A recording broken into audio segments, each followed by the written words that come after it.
In March 1947, Earl Louis Mountbatten and his wife Edwina arrive in New Delhi. The great-grandson of Queen Victoria and second cousin to George VI, Mountbatten brings a regal presence to the drama of India's independence. As the last viceroy, he bears responsibility for India's fate. 2nd of April, 1947. I have now completed my first week in office.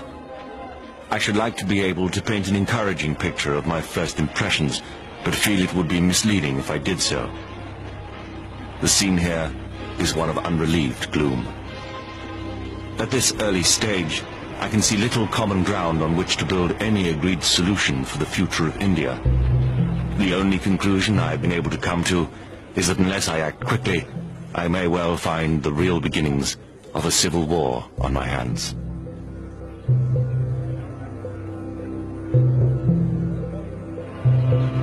By May, attempts to create a unified India have failed. Gandhi retreats from political life. Muhammad Ali Jinnah, leader of the Muslim League, and Jawaharlal Nehru of the Indian National Congress concede to divide India.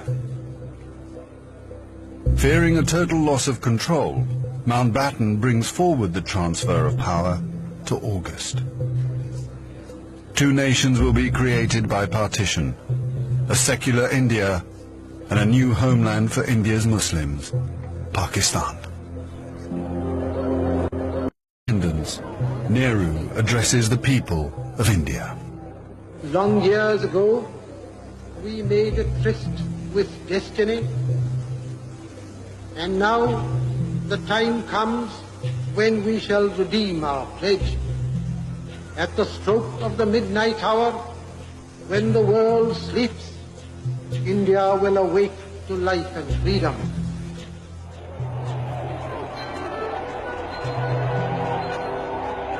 The 15th of August, 1947, the British Empire in India has come to an end. The last viceroy, Louis Mountbatten. The flag raising and the salute were done amid scenes of the most fantastic rejoicing. And as the flag broke, a brilliant rainbow appeared in the sky, which was taken by the crowd as a good omen.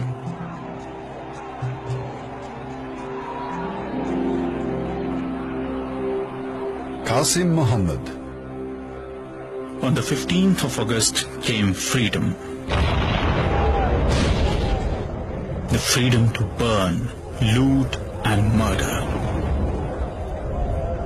While Delhi and Karachi were celebrating, central Punjab was burning.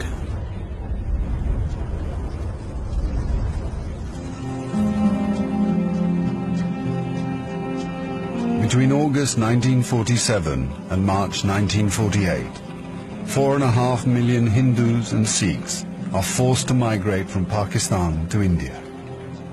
6 million Muslims must move in the opposite direction.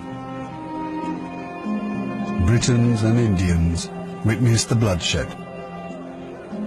Shahid Ahmed. It is a battleground. People have gone mad.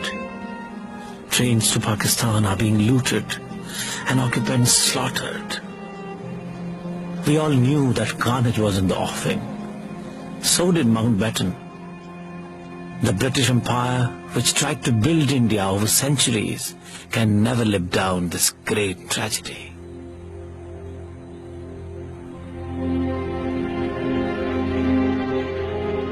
Lieutenant Colonel Hubert Boyd Hudson. The sight from the air was awe-inspiring. In this chaos, millions of refugees were struggling to get to India or Pakistan. Thousands of others were doing their best to prevent them, murdering them by the hundred. But death is nothing. There are things more terrible than death.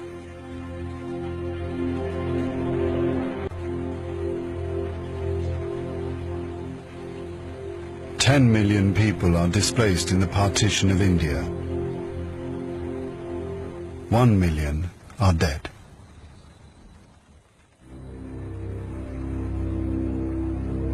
By the summer of 1948, most of the British have left. Hubert Boyd Hudson has been in India for 15 years. India is full of ghosts. Houses I have lived in, now inhabited by Indians, remind me of the days which will never come again. When the Viceroy drove past with a cavalry escort in red coats, I have seen the greatness of the British in India, but now it is all ended, and we are the last to leave, the few who are trying to tidy up the mess which the sudden splitting of an old empire has caused. Britain has lost its greatest imperial possession. Mahatma Gandhi once said that if India became free, the rest of the empire would follow. In the next 10 years, the fire of India's independence will spread around the globe, from the Middle East to Africa.